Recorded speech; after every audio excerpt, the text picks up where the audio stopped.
Everybody.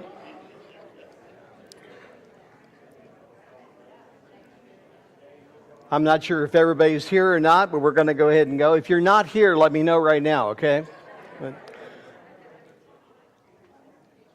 Kind of waiting on the high sign from Pastor, but I think he's said, hey, they know who you guys are now. Just go ahead and do it. So I have a couple things I just want to clean up as we begin this last session. First, we want to thank you for being here. Both of us, Brandon and myself, appreciate it. I'm sure that the church and everybody that's helped to put this on and to make this event a success appreciates it. I have yet to thank my friend who's helped me at my book table and been so faithful to be there at all times, and I really appreciate that, being able to walk away from the table and have somebody to handle it for me when my wife's not along is really, it's a big deal to me. So I appreciate Steve very much for doing that. And I'm just grateful for the musicians, too. Amen? Grateful for everybody that's been involved here. Amen. A couple of things I wrote down while Brandon was speaking. By the way, he and I, we knew what our topics were going to be, and I think he had more of an idea what my topic was going to be for this session. I really didn't know what his was going to be in the last session. There is quite a bit of crossover.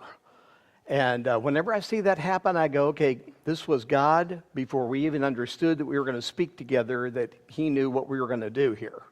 And so I've always looked at that when we don't discuss it, but we're at a conference setting, and we see a theme develop or we see this kind of crossover. At one point there at the end, as Brandon was going through his notes, and of course, usually I'm going really fast at the end. Today, who knows what's going to happen, but I know I've got till 7 o'clock, so I'm okay.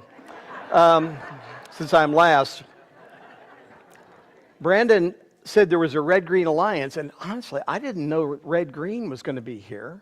If I didn't know that, I mean, I can turn on the oh well. Anyway, some of you got that, but there's other things I want to bring up.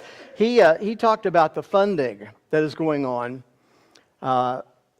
This is a figure I came up with, and Brandon and I did a Skype interview about this to discuss our feelings about the way that the whole refugee and immigration situation, to put it politically correct, is going. We haven't put that out yet. I've not put it on the internet. It's on Take a Stand TV. We will put it out. But the National Association of Evangelicals are taking taxpayer dollars. Now, I'll have to stop this thing from doing that. Okay. They're taking taxpayer dollars in 1 year through their organization World Relief. They took $38 million for the initial settlement of those who they could classify as refugees. They're struggling to make sure everybody that comes in the country illegally can be called a refugee, and they get about $3,000 a person for it. $38 million in 1 year. This is big business. I was back there whispering under my breath, and I'm sure the people behind me could hear it when Brandon was talking about this, and I kept saying, you know, the whole thing is exactly what we've been warned about, what Paul says in his writings, that the love of money, not money, but the love of money is the root of all evil. And it all does come back to that, doesn't it? And I'm sure some of you were thinking the same thing, and it is definitely that situation. By the way, I certainly wish that Brandon would not hold back and get some boldness, and I'm going to pray about that for him. And then also the next time I invite him to go somewhere, I'm going to vet it real carefully to make sure that he's not going to trample all over my message, which... But it's a good thing. I think it's a good thing. Also, you were wondering who the two storks in Zechariah in his vision were, and they were Bill and Hillary. It's obvious. And so that's all I got, folks. I'm done. Have a great night. Maybe, we may have another laugh here, but it may be short-lived. So I'm going to start with the introduction to this huge video project that I've been working on, that honestly I've spent so many hours in the research and the shooting of the video, and now the editing, and trying to get all the pieces and parts to be in the right order, because that's a big deal to me. The order of presentation has always been a big deal in my life, and if it makes sense to me, hopefully it'll make sense to others. But I'm going to start with the introduction, and then I'll stand up and we'll actually get into the seminar. So here we go. Will the wonder of technology mean the end of our privacy? Shatter our security?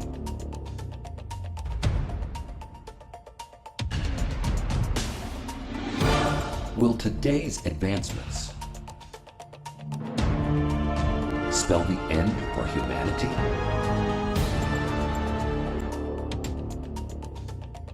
And become the key to world domination?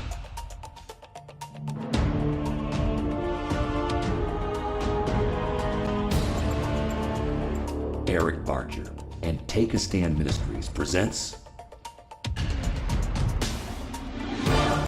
Home Invasion.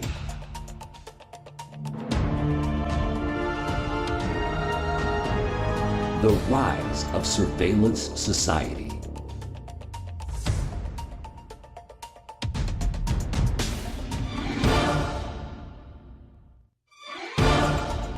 Now, here's Eric Barger. So that's kind of what the video will look like, some of the graphics in it, and we're thinking we've never done anything like this big, with this much footage and so many things to pick from. And you know, you get into this and you go, I wonder what fits where and what fits where, and you start changing things around. And I've even done some of that today, by the way, to be able to shift things around in the presentation. There are three things I'm hoping that you will take away from the presentation I'm going to give you. And I think they're important things, obviously. So I asked the question in a little intro that you didn't hear just now, another intro before what you just heard as the video starts. I believe we should study the prophetic scripture, that we should comb through it. We should know what it says. We should be versed in the prophetic books in the Bible. The Bible is, by some estimates, between 25 and 33% prophetic. And so we ought to know what the prophetic scripture says, especially if we're living in that time. How tragic it is that if we're in a time when prophecy is being fulfilled right and left, many people in the church have no idea because, you know, if it's not something that's important to the pastor of the church, a lot of people say, well, it must not be important to me. But it is an important thing. When I got saved and I came into the church some almost 40 years ago now, prophecy was being taught as a norm. Prophecy seminars, people would stand outside in the heat or in the snow to try to get in to get a good seat. These days you have to pull teeth to get people to come sometimes. And you all are the cream of the crop and the remnant here, and I'm glad you've been here last night and again today. But we live in a time when prophecy is being really relegated to, you know, that orphan child's status. I think the next thing we need to do is to evaluate the use of technology, both the pros and cons, because it can be used as a powerful tool, but also can be used as a tool against us. And that will be really what I'm talking about here.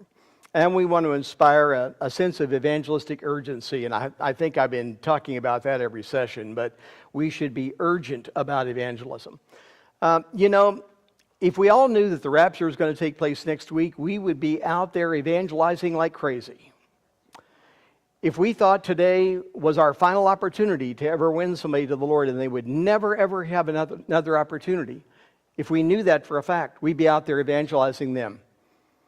But we just count on the fact that everything will be the same, like I said earlier today, that we'll wake up tomorrow morning, the sun will shine, all those things.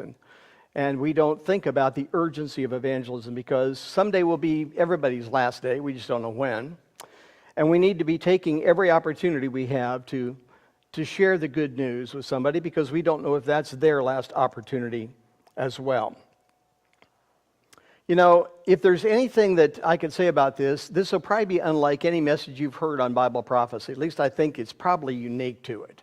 But it would only be something because of the day that we're living in today. And it's probably something that you really don't want to hear. And I get that. I understand that.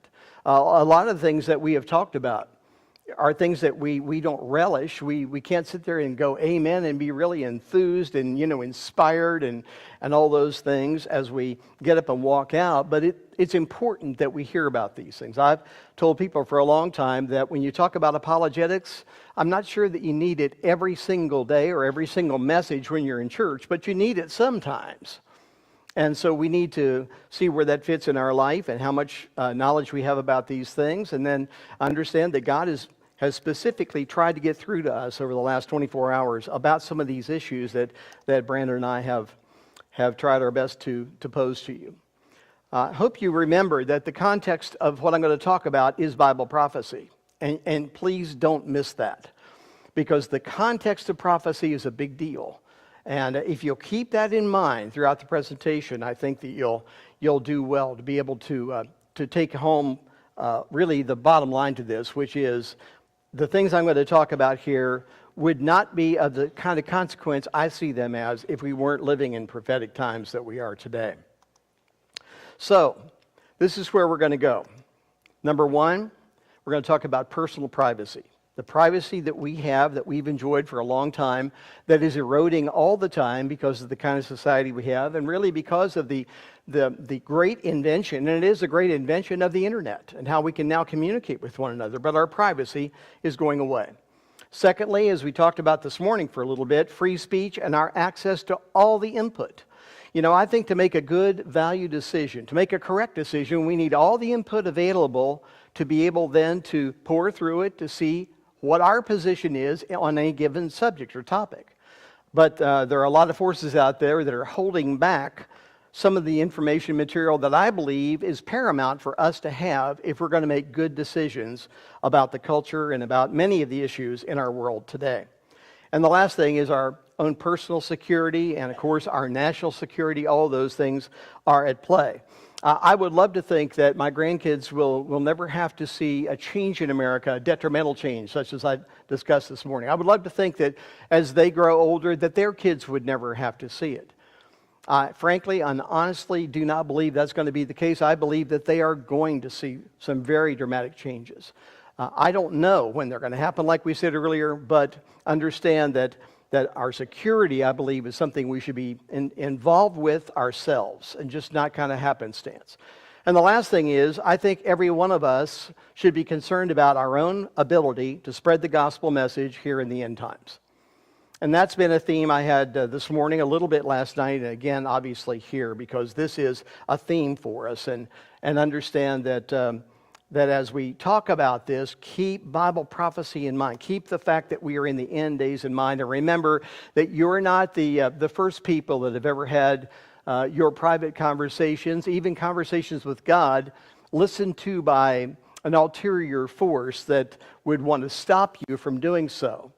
If you think about the book of Daniel, in Daniel chapter 6, as the presidents and the kings, the people who were appointed by the king himself, would decide to demote Daniel. They didn't like what he stood for, and they were going to get this little Jewish boy, and they knew that if they could get the king to make a proclamation that no one could pray to any god except the king for 30 days, that they could get Daniel, because they knew Daniel was orthodox in his thinking, and that eventually he would trip up and they'd find him praying. Well, they didn't have to go far. They just had to stand outside his window. Now, this is not what the NSA does, but it really is the same kind of thing, isn't it? As they stood outside Daniel's window and they surveilled him, and they heard him as he faced to the east, which was his custom and the custom at the time. They faced toward Jerusalem. Well, he began to pray to his God. And they went back to the king and said, "King, you made a proclamation that nobody could pray to any other God except you. And we've heard Daniel. We will all testify we heard Daniel praying to his God." And the king was mortified because he liked Daniel. And he'd elevated Daniel to a really special position and really aimed to give him more than he had. And this is a pagan king, but he has decided to help Daniel. Daniel had great favor with him. And so the king was mortified, knowing he was going to have to carry out his threat to put anybody to death who had prayed to a different god. So Daniel was thrown into the lion's den. We all know what happened. That tumultuous situation, imagine the tense situation that they were in at that moment. And of course, the king comes back to the lion's den the next day, and he very sheepishly goes, "Daniel, are you there?" And Daniel answers him, and the king is just excited. He is so happy that Daniel has made it through and the lions' mouths have been shut. And so he goes about declaring that Daniel's God is the God, and those who tried to do Daniel in by basically cutting his throat as they listened to his conversations to entrap him They're the ones that were fed the very hungry lions for lunch that day. So God gave favor to Daniel. I believe he can give favor to us too. I don't think it's going to be that we're spared from the lions, but it may be spared from something else. And we're certainly not the only ones who have ever gone through that kind of situation. So as much as I'm incensed by the fact that I'm having my conversations intercepted, or that someone is selling my private user information, my personal information to someone else, I know that I haven't had a lion's den experience, and it happened to this great man that we read about in the Bible. You know, it's very distressing when you read about the NSA and how AT&T, for one, was helping to give them information on private citizens, and they were pouring through it. And it wasn't that people were sitting with headphones listening to all the conversations, but they were able, by using computers, to listen for particular keywords, and using the algorithms and the way the computers are set up, they were able to ferret out who they thought might be subversive to the United States. But the idea that they were surveilling our citizens is something that a lot of us obviously detested in those days. Time Magazine and many others talked about the surveillance society. In fact, in this article in Time Magazine, it says the illusion of privacy gives us room to be fully human, sharing intimacies and risking mistakes, but all the while, the line between private and public space is as porous as tissue paper. And that's true. We have an illusion of privacy. We think when we're in our cars by ourselves that we're having any conversation we have between us and God or someone else is private, but that may not always certainly be the case. All right. So how did I get started on all this? What drew me to talk about this? Well, it happened last fall, last September. I began to receive some research from a couple different sources that talked about the surveillance that was going on and how our user information with our phones and tablets and so on was being compromised. And it sounded so far out, I thought maybe it was just a really well-constructed conspiracy theory. But the more I dug into it, the more I realized there was a lot of truth in there. And I couldn't just ignore it. And then, went to a conference last October, and I took a picture of one of my board members, and I showed it to him, and we just had kind of a chuckle, and I never sent it to anybody on my phone. But on my phone, this same phone, I took his picture, and then, wouldn't you know, a couple months later, I received that picture back from Google saying, "Look, we're saving your pictures for you." And I went, you know, I've heard about this, but I didn't realize that Google was actually going to go in and ferret through my pictures and pick one and then send it to me. You know, that's happened 4 times now since then, where particular pictures have been sent back to me that I took on my phone. Not ones that I necessarily shared with a lot of people or put on the internet or posted on Facebook or anything like that, but pictures that I just have on my phone, and I get them back.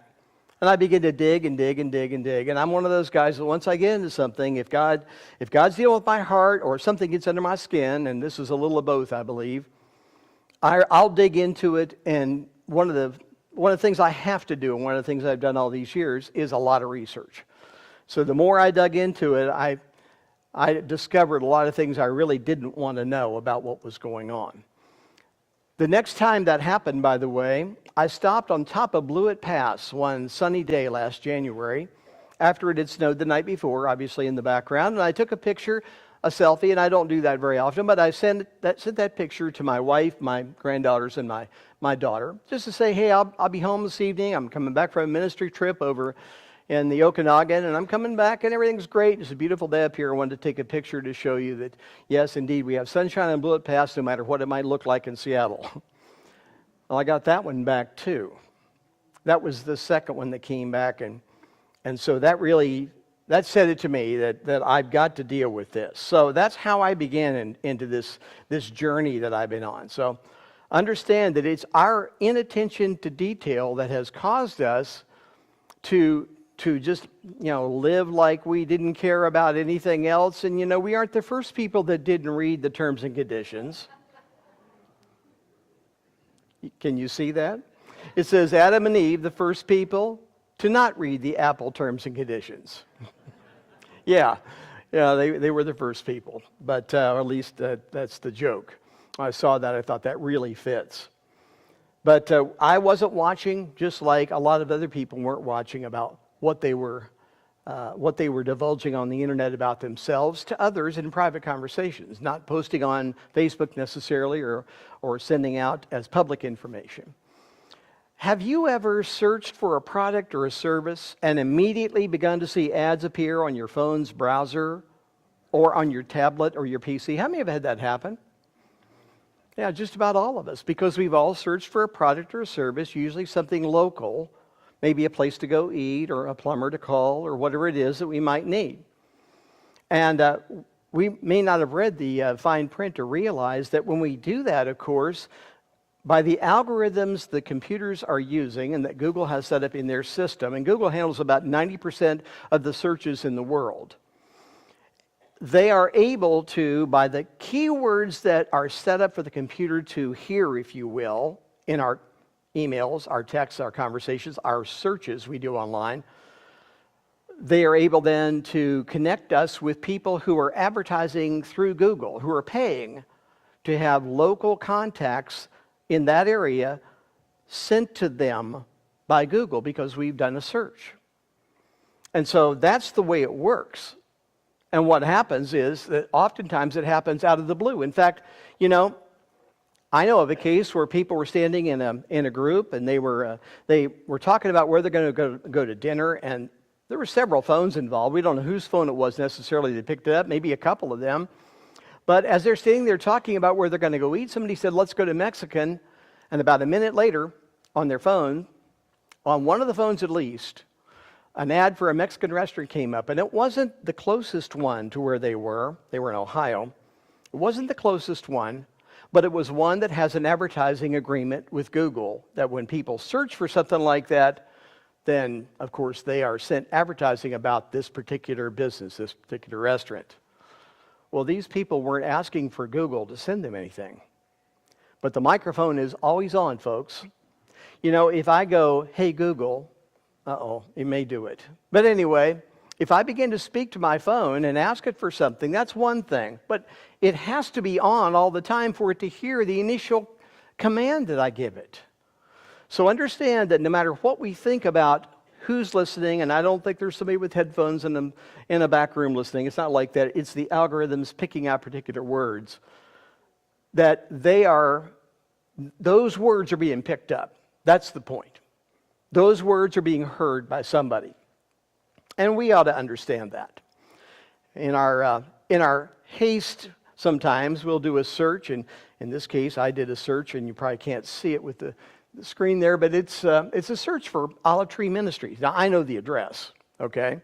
But I decided I would search for Olive Tree, and I would bring it up, and I would make the point that if you search for my ministry, ericbarger.com, or for Olive Tree, where you can listen to Understanding the Times at either site, well, we're not going to send you advertising. We're not going to immediately capitalize on the fact that you have searched for us, because neither Jan's ministry or mine have an advertising agreement with Google that if somebody searches for us, suddenly you get advertising from us. But Google makes millions and millions and millions of dollars every week this way. This is why they're one of the richest countries, I'll say that again. They're one of the richest companies in the world, and they're richer than 170 countries in the world. That's how big Google is, just to give you an idea. All right, now when Google and Yahoo, when we do a search and we ask them for information, we tell them what we want, whatever we're looking for. If it's something that an advertiser has paid them to be able to get the advertising content to us for, then what happens is we search to Google and immediately something comes back and goes to our computers. So they want to be able to market to us. This is the way it works. And I think we need to understand that going in, and I believe that's going to speed up more, even though they're trying now for the first time to be somewhat transparent, because a lot of bad press has happened over this, hasn't it? There's been a lot of bad press about the way people's information is being used. What's really going on is something called location advertising. It happens all the time, and in our haste, just to get through the user agreement, we don't realize that we have given them the right to listen to or to read any of our texts, to get our contact list, to read our emails, even to listen to our phone calls. Anything our camera sees or anything we record with it, a picture or a video, they can have. Anything our microphone hears, they can have. They have all of that if they want it. And of course, at this stage, it's all about advertising. Now, that bothers me. Doesn't it bother you?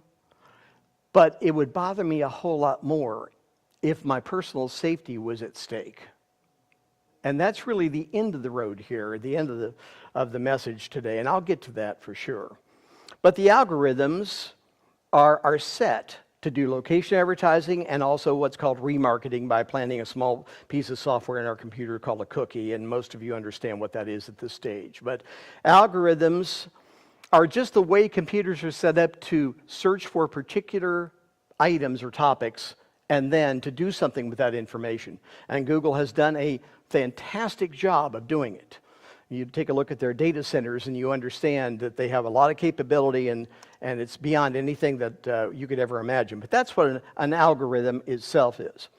It is this algorithm by Google anyway is this mammoth company.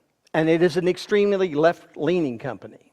And you could hear me say that, but in a little while I'm going to actually show you how left-leaning they actually are. And I think that's going to be one of the keys here.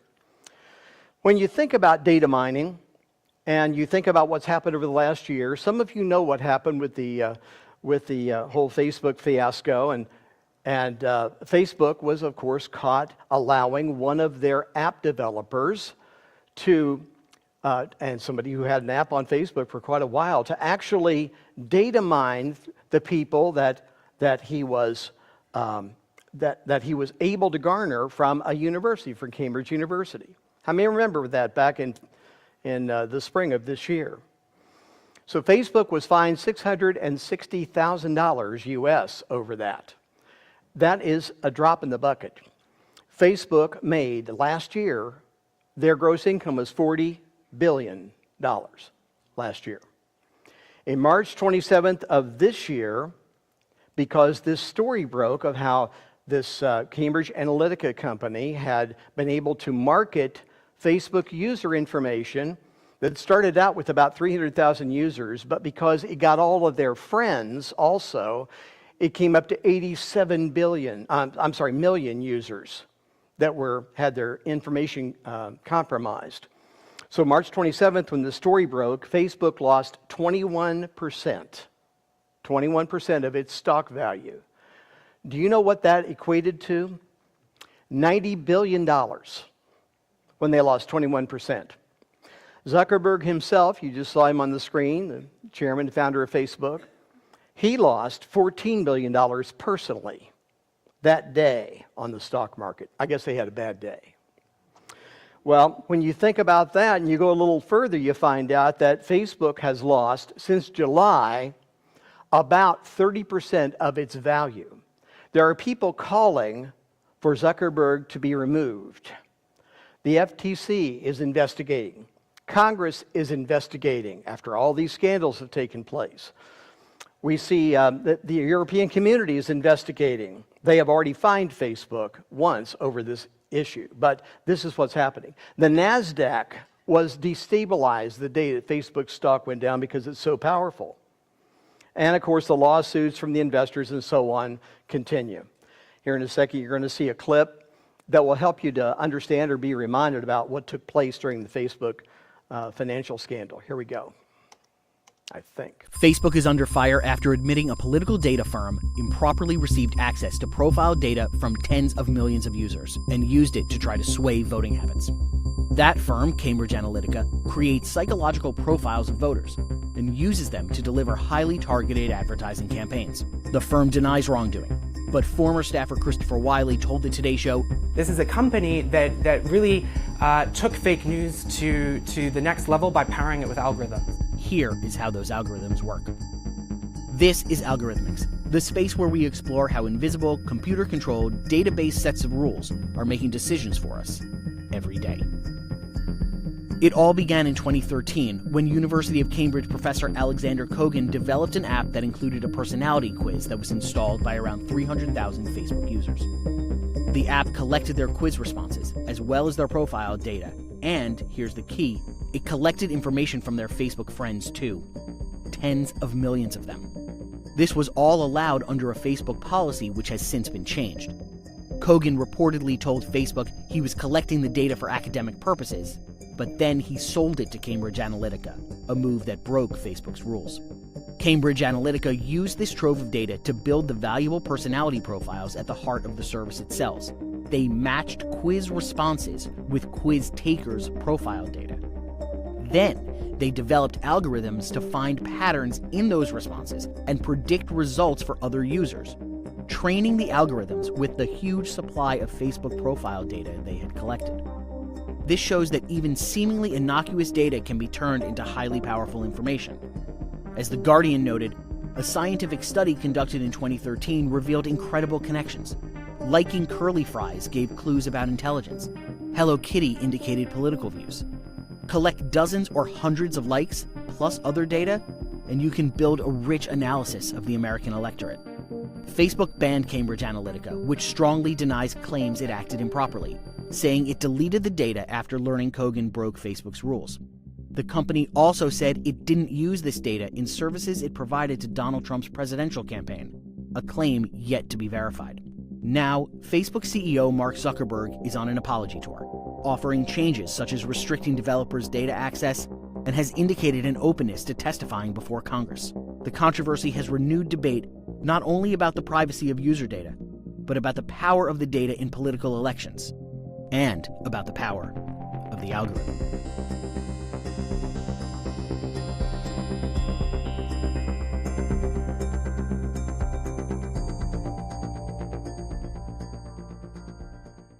Well, technically, Facebook did nothing wrong. But what happened was someone else, a third party, got a hold of the information, and they thought it was okay. Well, did you know that there are deals being made for companies like this to be able to farm out your credit card information to see if the advertising done on Facebook or Google is working, and if you're going to a brick and mortar store to buy stuff that they don't know about because you haven't bought it online? I mean, this gets creepier as you go along. You find out that Google had a deal that they could get the 2 billion users of MasterCard cards, and they could get their information. They traded out with MasterCard to be able to do it, to be able to get all that information. To me, that's really bothersome. But there's way more to it, and I don't want to bog down too much, and there's all these video clips that I'm going to play, and they're already underway in our presentation, the DVD presentation. But I want to play a couple of them for you, because this one really strikes me as one you need to hear. This is Sean Parker, and he was one of the original founders of Facebook. He is no longer with them. He's been made a billionaire through being a part of Facebook. But I want you to hear what he's saying about Facebook and about what it is doing to young minds. When Facebook was getting going, I had these people who would come up to me and they would say, I'm not on social media. And I would say, okay, you will be. And then they would say, no, I value my real life interactions. I value the moment. I value presence, and I value intimacy. And I would say, well, you're a conscientious objector. That's okay. You don't have to participate, but we'll get you eventually. and like, I don't know if I really understood the consequences of what I was saying, because the unintended consequences of a network when it grows to 1 billion or 2 billion people, and it literally changes your relationship with society, with each other, with it probably interferes with productivity in weird ways. God only knows what it's doing to our children's brains. If the thought process that went into building these applications, Facebook being the first of them to really understand it, That thought process was all about how do we consume as much of your time and conscious attention as possible.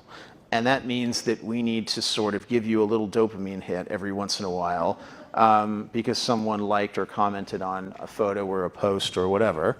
And that's going to get you to contribute more content, and that's going to get you, more likes and comments. I mean, it's a social validation feedback loop that it's like it's exactly the kind of thing that a hacker like myself would come up with, because you're exploiting a vulnerability in human psychology.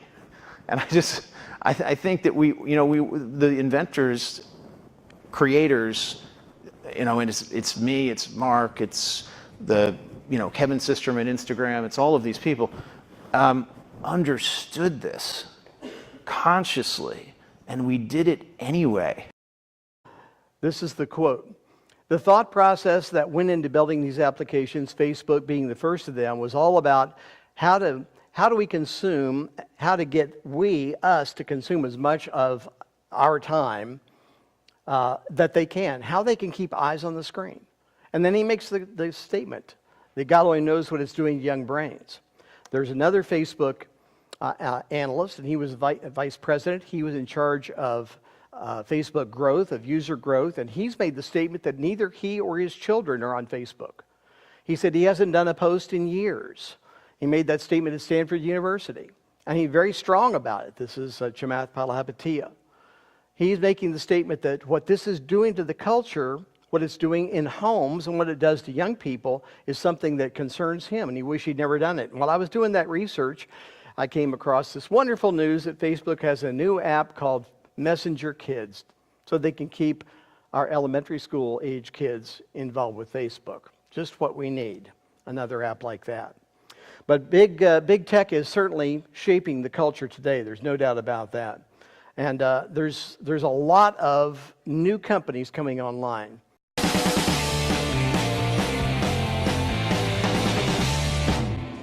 We've been telling you for months now about the growing power of the big tech companies whose brand of surveillance capitalism has come to shape our politics and culture in ways that many people don't perceive. Tonight we want to give you a very specific example of that. It's both a look into the near future and a terrifying illustration of the control these companies seek over our daily lives. We recently reviewed several patents filed by Google. As we describe them, ask yourself if you're comfortable giving this much power to unelected technocrats you have never met. In the first patent, filed in September of 2016, Google envisions how it could send you personalized advertising based on what a camera observes in your home. In the illustration that Google submitted to the federal government, the Patent Office, a camera in your bedroom sees a Godfather novel on your nightstand next to your bed and uses that to steer you to watching the movie. If you think that's creepy, prepare yourself, because it gets a lot creepier. In another patent application from September 2016, Google imagines how it could take control of your parenting, your relationship with your children. Google's smart home system could detect children near a liquor cabinet, for example, or in their parents' bedroom, infer that, quote, mischief is occurring, and deliver a verbal warning. In another example, Google imagines a hypothetical child called Benjamin. Google's cameras would be watching Benjamin at all times, carefully. They could see if he's playing outside or using electronics. Presumably, they'd also try to use that information to sell him things at some point, because that's the whole point of Google. The same patent also discusses how the smart home could coach families on, quote, areas of improvement. For example, if a family doesn't spend enough time together, eating together, in Google's estimation, Google might scold them and suggest that they set a goal of eating more often together. That is Google's description, not ours, by the way. We contacted Google for comment on this, and the company, and we're assuming it was a person and not a robot, replied this way, quote, we file patent applications on a variety of ideas that our employees come up with. Some of those ideas later mature into real products or services, some don't. In other words, don't worry, we're not spying on you yet. We just have the patent for it. Of course, tech is also dangerous because it is deeply addictive. In fact, more than anything, it's deeply addictive. Now, a group of early Google and Facebook employees are teaming up to check the companies they helped create. Tristan Harris is a former Google employee, heads up this new group, the Center for Humane Technology. Jim Steyer is the founder of Common Sense Media, which advocates for children, and they join us tonight. Thank you both for coming for on. having So me. you describe these products as addictive. What do you mean by that? Well, what most people don't realize, they see addiction and they think it's happening by accident. We're addicted to lots of things. We worried about our kids in the 1970s. They were addicted to gossiping on the telephone. What this misses is that today, behind the other side of the screen when you're using it, there's 100 engineers whose entire job, not because they're evil, but their job is to figure out how do I keep you coming back to the product. So YouTube wants to autoplay the next video. Snapchat wants to put the number of days in a row in something called a streak next to every single person in your kid's contacts. They say, if you've got 30 friends, they say, here's the number of days in a row you've sent a message to each friend. And it keeps each of them hooked because the business model, so long as it's advertising, is how do I hold on to your attention? Because the entire stock price is one-to-one linked with how much attention I get. And that's the problem. So we know, Jim, that screen time has consequences. Huge consequences. And it hurts children. Correct. Can It hurt, can. for sure. And there are a lot of disturbing metrics about how kids and young adults are doing, and some of them are linked to tech use. So why has there been no public recognition of this, no widespread? You know, it's interesting because I run Common Sense, the biggest kids media group in the country. It's taken time. I think part of it is we got so excited about the incredible technological innovation that Silicon Valley brought us. And they're amazing. We're not anti-tech. Tristan worked at Google. We're not anti-tech at all. Common Sense helps you find the good stuff. But there's clearly been no regulation whatsoever. That's not even at the side level, no real discussion. And I think what's happening, you're a dad just like I am. My kids are starting to go, I'm not sure I really want this in my life all the time. I don't want this constantly pinging me or wanting me to come there. And I think, Tristan told you what addiction is, but 60% of kids in the United States believe they're addicted to their cell phone. That's a really big deal. So, for but you I and me wonder, as do the dads. tech companies know this? So you worked in them. Yeah. Are they aware? They must be aware. You're Yes. saying they're designed this to be addictive. Do they have moral qualms about this? Well, so actually, in 2013, I created a presentation. It was the first Google memo before a second one got really famous, saying we have a moral responsibility as Google because no matter what we do, we bump our elbow and 1 billion people's attention goes that way. Yes. Or you bump your elbow and 1 billion people's attention goes that way. So how do you ethically steer 2 billion people actually their thoughts when they look at a smartphone or a feed? Because from the moment we wake up in the morning to 150 times we check per day, it's like it's never been easier to see as a kid. You see, if you wake up, you check your phone, and you see photo after photo of your friends having fun without you. Is that how we want to ethically care for all these millions and millions of kids' attention? Do you think, Jim, that there are enough people at these companies who can see clearly enough to pull back from this a little The bit? key is at the top, because here's the deal. Tristan's a whistleblower. This is the cigarette case all over again. I agree. Tristan, we were just with a group of his engineering colleagues who've come forward and say, enough is enough. We got to tell you this was unintentional. So the key is the leadership at the top. I actually tell you, this is a major challenge now to the people at the very top of the key tech companies in the United States. What values do you have? Is it just about how much money you can make and how much attention, how much the arms race of attention you can win so you can monetize it by selling ads? Or are there other values? I couldn't. And by the way, this is not a partisan issue, by the way. Right, exactly. Everybody as a parent knows Everybody this. feels it. All across the country. And it's kind of wrecking the society, and I think we all feel that way. And then how do you hold them accountable? I couldn't be rooting for you guys more. Really, Godspeed. I hope you'll come back anytime. We will. Please do. Thank you. Thank you. Good to see you, Tucker. Facebook is profiling users in multiple areas. Besides what we enter in our profile or the things we actually show interest in online, by deducing how many other people like the same things we like, they're building personality profiles using artificial intelligence to do it. And that is something that cannot be changed by us. We are then stuck with what the AI of Facebook believes is really our life or what we should be advertised to about. Think about that for a second. It's not your interest necessarily, it's what they think your interests are. And this is something that's really concerned me as I've learned more about it just in the last little while. Facebook is talking about how this works and explaining it all. I saw a picture recently of Mark Zuckerberg dressed as if he was a red Chinese. And part of that is because he speaks Mandarin fluently and because there is now word from the inside that they have actually begun to model their social system on Facebook after the social scoring system of Red China.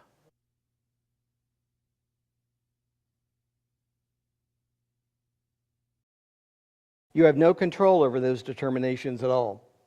Facebook says that if they do this and make these have this kind of system, that they'll be able to stop fake news. But aren't they really inspiring fake news at the same time by making assumptions? What is fake news, by the way? And what is a trustworthy user? And who decides? Those are questions I wrote to myself as I was thinking about this earlier today. What are these assumptions? And that's all they are. They're assumptions. It's not that we can find us on Facebook. It's they're finding us on Facebook, too. And one example I saw that I thought was kind of shocking was Facebook lets advertisers target users based on sensitive interests. And those are the interests that their artificial intelligence are deducing about us, not necessarily what we have ever divulged.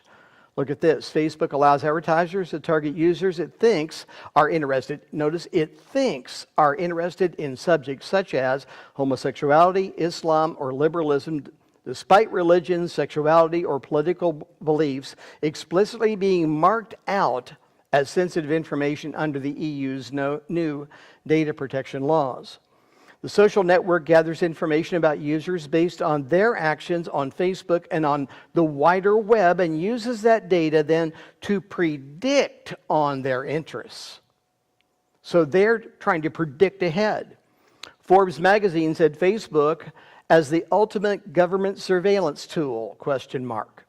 Great article, one that you should go and search out. Well, you have to use Google to find it, but one that you should read for sure, and we're going to quote from it extensively in the video, already have actually. This one, why Facebook's new user trustworthiness scores are so frightening. And in Forbes, again, makes a great point. August 2018, the Washington Post reported that Facebook is assigning trustworthiness scores that rank the reputation of each of its users. I don't expect mine to be very high at all. Facebook labels Russian users as interested in treason. It wasn't that these people had actually said they were interested in treason. It was that Facebook's artificial intelligence thought they might be interested in treason. 65,000 users were marked like this. You know, Facebook sells all this information to advertisers and to governments. And I wonder how many of those 65,000 have had a visit from somebody in the Russian government at their door. So just think of the unintended consequence that's happened just from that one case. This is a terrific article as well. China has implemented a frightening holistic social credit score system. The system evaluates the online behavior of Chinese citizens, monitors their banking and social media information, and it says China has implemented a frightening holistic score system. Just think about that. Just think what is happening in China. The Washington Post reported that Facebook has begun assigning individuals a reputation score designed to measure the credibility of users. And the reason these stories are together is because it is kind of the same thing. And they want to get the malicious actors off of Facebook. What they're really doing is inspiring some of the very fake news that they have tried to get rid of. I'm going to go down through my list here and try to pick out a couple things in the time we've got left that I think would be most valuable to you. And I realize that trying to watch videos is painful when things are out of whack with the lips and so on. Oh yeah, this one. Yeah, this one I think you should take a look at. I downloaded my own Facebook information, what Facebook knows about me. Now, I'm on Facebook maybe twice a month, and it's only then to accept friend requests or to post a new article or a post about a product or whatever that we have for the ministry. It's all about ministry to me, and I don't sit on Facebook as many people do for a long time each day, and I don't do that. I don't have the time to, and I just think it's really a waste of time to do a lot of that. But I realize that a lot of people, this is their place of being socializing and that kind of thing. But when I took a look at this and realized exactly what was taking place, and I downloaded my own information from Facebook, I was shocked to find I had over 2,100 pages on Facebook. Now, I've been on Facebook quite a while, but 2,100 pages, and I want to know what they had. And man, what they had was stuff that frightened me. When you think about the things that they already know about me. If I can go on to the next one here. So, what about Google? I found, by the way, I found all my contacts on Facebook before I go on. All the people that I know, who my relatives are, addresses, phone numbers, email addresses, all that stuff is in my Facebook record. All my private conversations, the messenger conversations that have taken place, not very many, but some people, that's every day, a lot. You think about what they're keeping. And I'll come to one of the scariest things in a minute and talk about it. But what about Google? What does Google have on me? Well, I went and looked at that file too. We're talking about a gigabyte of information, which isn't a lot compared to what some people have on Google as well. This is an article from Zero Hedge. It says, want to freak yourself out? Here is all the personal data that Facebook and Google collect. Now, there was a techie in Northern Ireland who began to post these things in Twitter, and I got into his Twitter feed and began to look at them and see what he was saying. His name's Dylan Curran. I'll give you a couple of examples. He says they know everything about your location. Google stores your location if you have it turned on. Every time you turn your phone on, and you can see it in your timeline from the first day you started using a Google phone. Now, I have an Android phone. Do you have one? If you have an Android phone, then that's what we're talking about because Google owns the Android operating system. He goes on and says it logged everywhere he had been and when he was there. Think about that. So it logged everywhere he'd been and the exact time, and if he was walking or not, let alone in a car. What about your online activity? Google scores all your search history results on all your devices that are connected together through Google. So it stores all the things you've searched for. Google creates an advertising profile based on your information, including your location, gender, age, hobbies, career, interest, relationship status, possibly even your weight if you need to lose a little, and your income. Google scores information on every app and every extension you use and how often you use them and what you do and which countries you visit when you're talking to people on Facebook. Google scores all of your YouTube history so they'll know exactly what you've been up to. They'll know whether you're Jewish or Christian or Muslim, whether you feel depressed or suicidal or anorexic. And this is Dylan Curran writing this, remember. Google offers an opinion to download all of the data, an option to download all of the data it stores about you. And he says he requested his, it was 5.5 gigabytes of information. That's how much they had stored just on this one man in Google. Now, Google also has a link to all your bookmarks, emails, contacts, your Google Drive files, all of the information, your YouTube videos, the photos you've taken on your phone, all of that stuff. Your calendar, your Google Hangout sessions, which is like Skype on Google, your location history, the music you listen to, the Google books you purchased, the Google groups you were in, the websites you've created, the phones you own, the pages that you share with other people each day. And we give Google and Apple the right to do that when we don't read the user agreement in the little 2-point type at the bottom of the page, and we're just in a hurry to get out of there with our brand new phone, and we don't realize that when we've signed away that, we've signed away our privacy. We've given them all that information. Pretty scary if you ask me. That's what Google keeps. Now here's what Google has on you.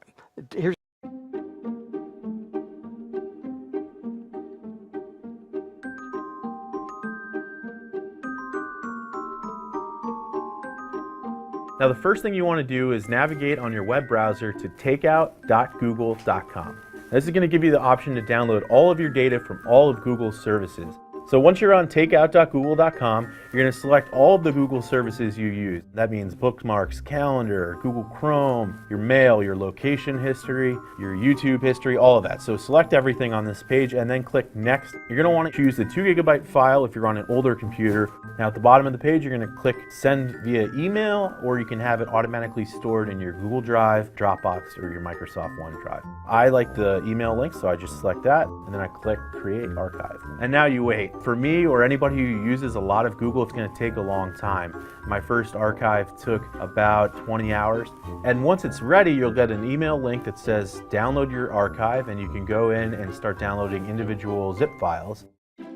Once you've downloaded that file, and it might take a while if it's a really large file, you're going to go to your Downloads folder and double-click the archive. It's going to show you everything that you have on Google. So whether it's bookmarks you have in Chrome, backup of everything on your Google Drive. So music, it doesn't have a backup, but it has a track listing of everything you've listened to.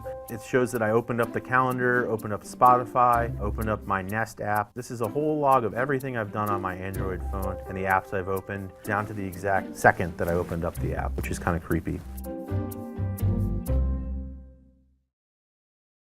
No kidding.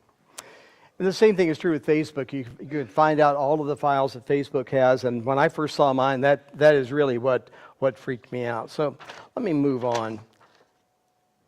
There's so much here, and I really didn't know how much I was going to be able to show. I think this is an important one. You may be aware of this already, and I don't want to just re-preach things that you've already heard about, but you realize the apps we use, that's where this information is often coming from. Certainly from the searches, Google is able to get some of the information, but oftentimes it's coming right out of the apps we use, and that's not what you're supposed to be. So let's try that one. Okay, there we go. The apps we download on our phone.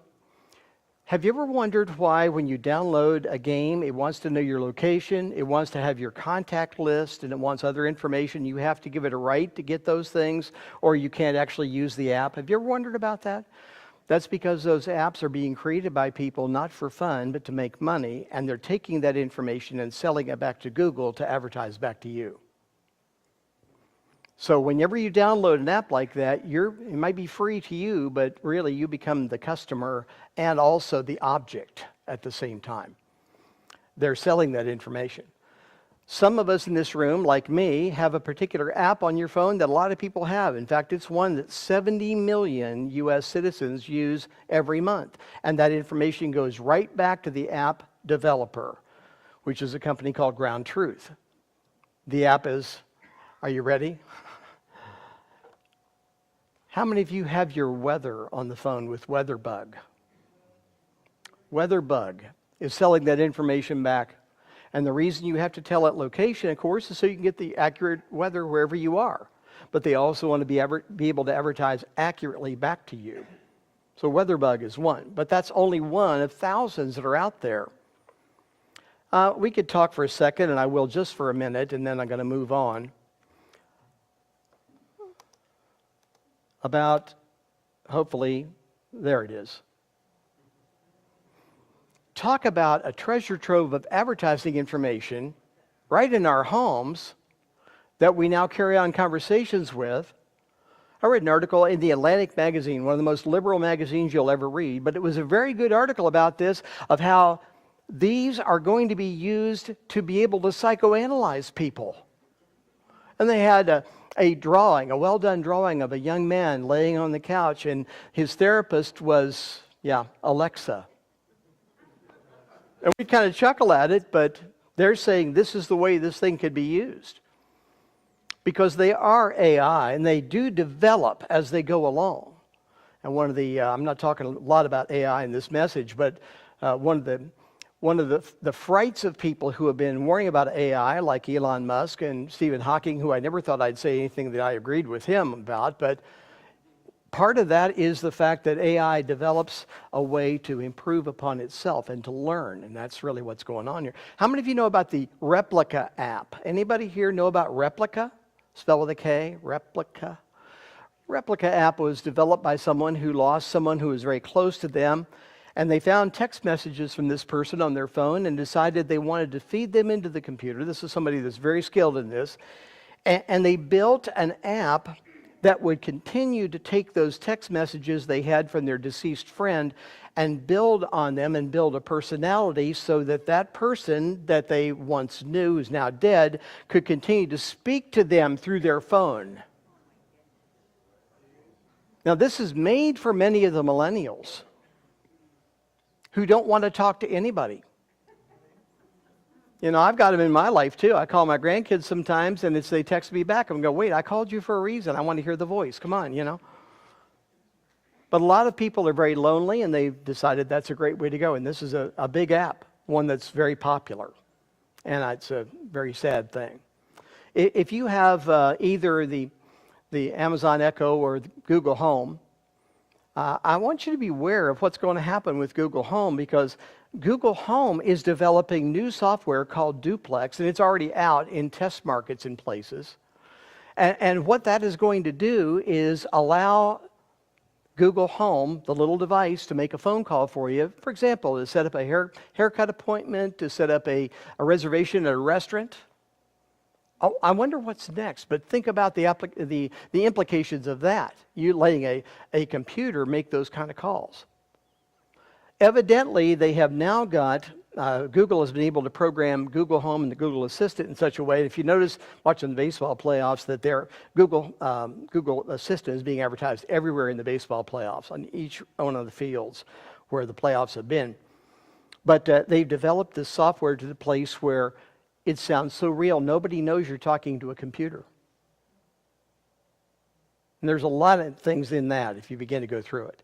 And then, originally with the Google Home, the little unit that was the rival to the Amazon Echo, if you ask it who Jesus was, it says, I'm sorry, I can't help with that information. But if you ask it who Buddha or Muhammad is, you get an answer that goes on and on and on and on. Well, Google changed that pretty quick when it came to light, and a well-known TV producer named David Sams put that on the internet, put himself asking his Google Home unit to tell him who Jesus was, and they couldn't do it. And he wasn't the only one. There's several of those out there on the internet. When we first played this on the radio, we played that particular clip, and somebody wrote me and accused me of lying to them because they tried it, and it worked for them when they asked Amazon or Google Home who Jesus was. It worked. Well, that's because the programmers at Google were instructed to change it so it would actually say who Jesus was. But in the beginning, it didn't. The most famous man in the history of the world, but they want to ignore him and marginalize him, don't they? And that shows some of the personality problems that we've got inside of Google. You begin to think about who these people are. Well, now these other pods are coming out. We have the HomePod, which is way more expensive, that Apple is put out, and other companies are experimenting with them too. And they are so convenient. They can give you music and traffic and your emails and your schedule and your household chores and keep lists for you and everything just by voice command. Well, I can do the same thing with my phone, but these things sit in the room and they're listening 24/7. Just not when you say, Alexa or hello, Google. They're listening all the time. So privacy goes away with that. Man, there's a lot of other things. I have a couple of things going through my mind here that I want to show you. And I think showing you this may be the most beneficial, because we had talked about who they were. Well, who is Google? Well, this is one of their former executives. He's now started a new church where they worship artificial intelligence, and he's got a 501c3 tax deduction through the IRS, where they're worshiping artificial intelligence. The Bible they use is called, wouldn't you know it, the Manual. Anthony Lewandowski. These are the two men, they were mentioned earlier by Brandon, who founded Google. They were from Stanford, Sergey Brin and Larry Page. Well, who are these guys? How did they find Eric Schmidt back in 2001 to be their new CEO? When they found out, after they'd interviewed many of the prospective people to be the new CEO for them, but they found out that Eric Schmidt was a fan of the Burning Man Festival in the desert out in Nevada. Some of you know what that is. It is basically the rock stars from the rock concerts and festivals from the 60s and 70s, but it's just the same kind of thing, hedonism out in the middle of the desert where they burn things. And they're out there for a week. This year they had 80,000 people out there, we understand. Give you an idea. But these guys are fans of the Burning Man Festival. It is the epitome of paganism. And when they found out that Eric Schmidt was a fan of Burning Man, well, they thought he's the guy for them. That's a picture of the Burning Man burning, if you will. They had this year's Burning Man a thing that looks like a UFO, which is fitting, if you ask me, but you see it there. 3 years ago, or 4 years ago now, they had a church up on a stilt, and they called it the church trap, like a mouse trap, mocking Christianity. And of course, they burnt that. They burned something different every night. Well, there's Eric Schmidt at a Burning Man sort of festival out in the desert. This is for more of the millionaire, billionaire types, but this was called Further Future. And that is the man who made Google who they are today. These people are globalists. He is dead directly in the middle of the globalist movement. He's not dead, but he is right in the middle of it. That's Eric Schmidt. We have reports about some of the Google employees who are having to lose their jobs and then having to sue Google because they've said things about conservative values inside Google, and they're being told that they're really not welcome there. So just think of that. Think of the tech companies and think of the most liberal left-wing thinkers you can find on the planet, and you've got them inside Facebook, Google, Amazon, and on and on. What Brandon was saying a while ago and listing some of these very rich folks, really true. Watch this. Google just removed its famous catchphrase, "Don't be evil," from its corporate code of conduct earlier this year. It was a symbolic change, but also maybe ominous for the most powerful company in human history. Google's market cap is now about $860 billion. That's more than the gross domestic product of almost every country in the world. 170 countries have smaller GDPs than Google. The Federal Trade Commission prepared an antitrust case against the tech giant a few years ago, but the Obama Justice Department didn't take it. Google now controls roughly 90% of the search engine market, 65% of the internet browser market. It controls 85% of the mobile operating systems on the phones in our pockets right now. Google controls an outsized portion of the online ad market, which means they also control the companies that rely on online advertising. That is, every single digital news company in the United States. Google has an army of lobbyists in Washington. It bankrolls politicians in both parties. It contributes to virtually every major think tank in Washington, regardless of ideologies, including, hilariously, a think tank dedicated to fighting monopolies. At least one of those think tanks has fired a staff for being critical of Google. So the question is, and it may be rhetorical, is Google too powerful to regulate? Scott Cleland is the author of Search and Destroy: Why You Can't Trust Google Inc. He joins us now. So Scott, very quickly on the search question, that seems like one of the most basic questions. All of our information comes through this tiny little portal. Google says, trust us. We're not putting our thumb on the scale. Can we? No, we can't, because it's blanket trust. It's blind trust, because no one does really know what goes on there. The problem is when you put all of access of supply and demand to access all the world's information through one black box. One thing that we have no transparency to, we don't understand, and let's not forget, the whole purpose of it is to rank. So it is to choose what is best. They have said for years it's algorithmic, so if it's algorithmic it must be okay. Well, an algorithm is just a computer program that people decided what the biases would be. They're purposeful biases. But the problem of Google is the fact that we have concentrated all that power in one company, because it's the most harmful monopoly you can imagine. Information is power. Power corrupts. Absolute power corrupts absolutely. In a constitutional republic, in a free market, the free flow of information and the competition of ideas are paramount and central. And when you go through one black box and say that is all occurring only here, and there's one person that basically sets what the ideology and the approach is going to be, and it's Larry Page, and then that filters through, you have, it's a very scary situation. You want a competition for ideas. You want a competition for sources. He has created an unbelievably innovative and great search engine. No criticism there in the sense of its capability. But how the government, and I've for 10 years been trying to prevent this monopoly, and the government screwed up over time and time again in allowing Google to become this monopoly. That's for sure. So quickly, news reports have reported that Google is working to devise a search engine that would help the fascist government of China repress its own people. So given that we believe we know that they are willing to suppress information on behalf of a government to achieve repressive political ends, why should we trust them not to do that to us? Well, we shouldn't. And my goodness, this is as Orwellian as it comes, because when that was brought up and when somebody, who we know criticized Google for biasing its search, the President of the United States, they had their answer that says, we never make our search results based on a political ideology. Well, they are committing to do it for China, for the entire country, soup to nuts, for everything. They're going to bow down to the Chinese ideology. Yeah, not a big deal. A country that executes political prisoners and sells their organs seems like just the kind of people you'd want, to help remain in power. But how they can say that with straight face and then saying that they're not bending their will to ideology, they do it all around the world. Well, they're lying. Scott, you have been fighting a lonely crusade on behalf of this idea, and we're obviously rooting for you. Thank you. Thank you. Now, did you catch that? Google is putting together what's called the Dragonfly search engine specifically for China. If you search for the term free speech, you'll get nothing in that search engine. If you look for student revolt, you'll get nothing. If you look for protest, you won't get it. They're doing it for China, and like Scott Cleland just said, what's to make us think they are already doing it to us?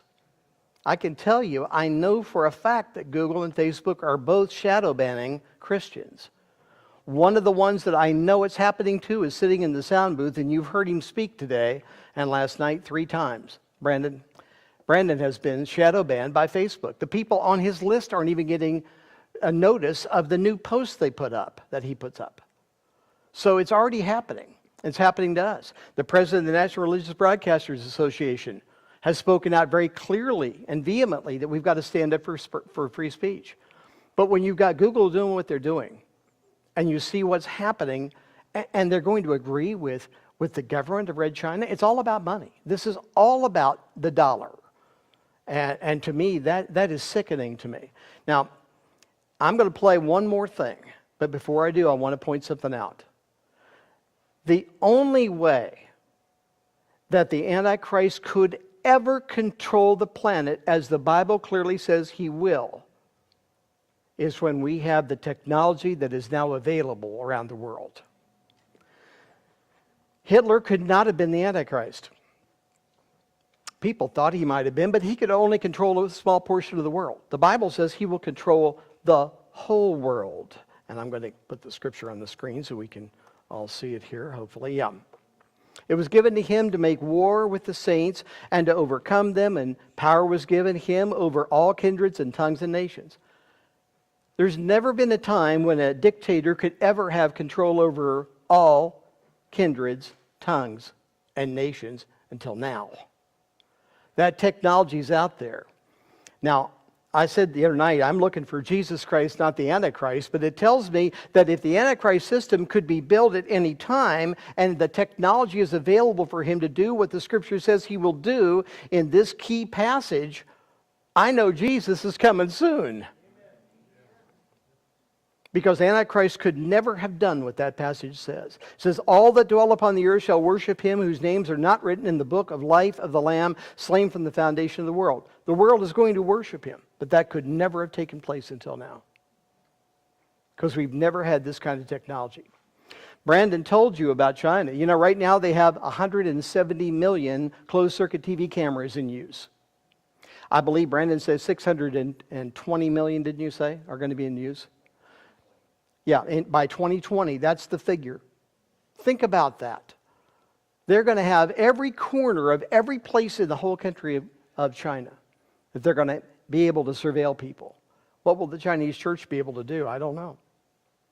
I don't know. They sent a BBC reporter out, and this is what I was going to play. I'm not going to play it for you. It's going to be in our DVD. But the BBC sent a reporter to China. They took his picture and put him in the database as if he was a Chinese citizen. They gave him a car and driver and told him he could go anywhere he wanted in the country, and they wanted to see how fast they could find him. It was an experiment. It took them 7 minutes to find him because of closed-circuit TV. And that's with about a third of the amount of cameras they're going to have in just the next couple of years in use.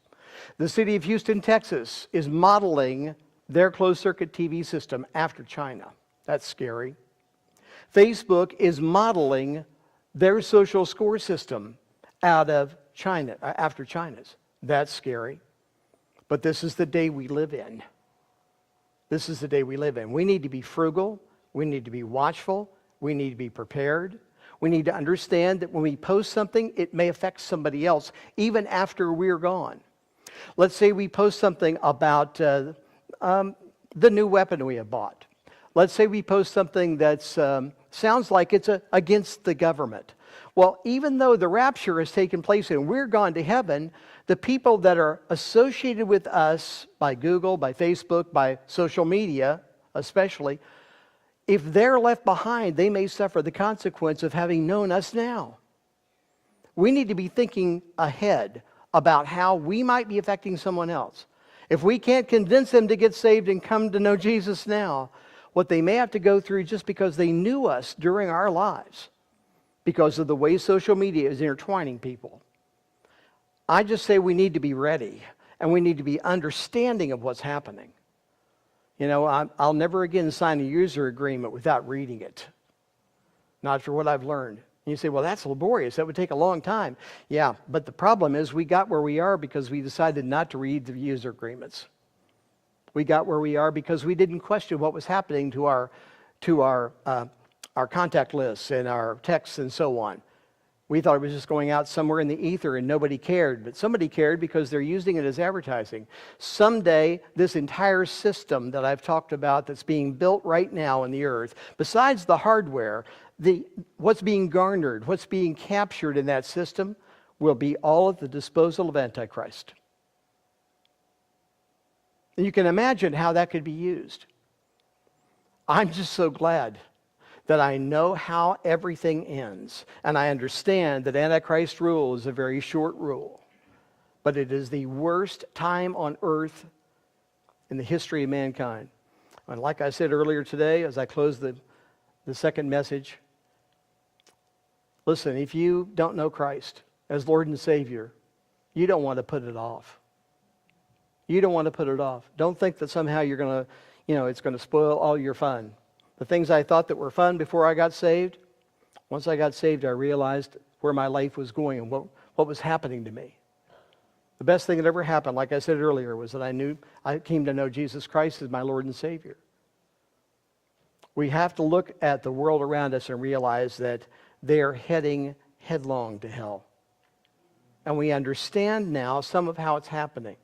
Part of what Brandon brought to us in his last message, and some of this stuff I brought in, I hope has somehow gotten through to you, as kind of disjointed as my presentation has been here today with so much stuff I'm not used to using a notepad over here with my notes.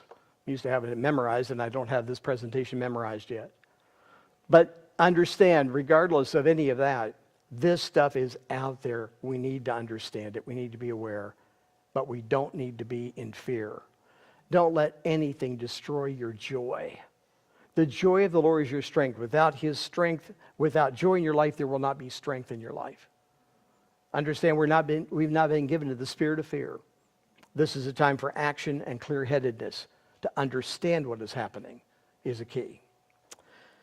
Father, I thank you and praise you, Lord, again, that you would use the material that we have endeavored to present, and that you would touch people's lives and help them to pick through the things that we have brought, that they would even gather more information, especially the scriptures. We are warned about these things. There wouldn't be a passage like Revelation 13 if you didn't want us to be aware. But when we put together the facts of what is happening in our world today, with some of these prophetic scriptures, we see clearer and clearer that the day is coming when this world is going to come apart, but the church will be taken. And we're grateful, Father, for your love for us and how you care for us and the perspective you have from heaven as we keep our eyes on you no matter what the circumstances of this life may bring. Help us now, Father, to be your servants and to do your will in this day. In Jesus' name, amen. Pastor, are you here?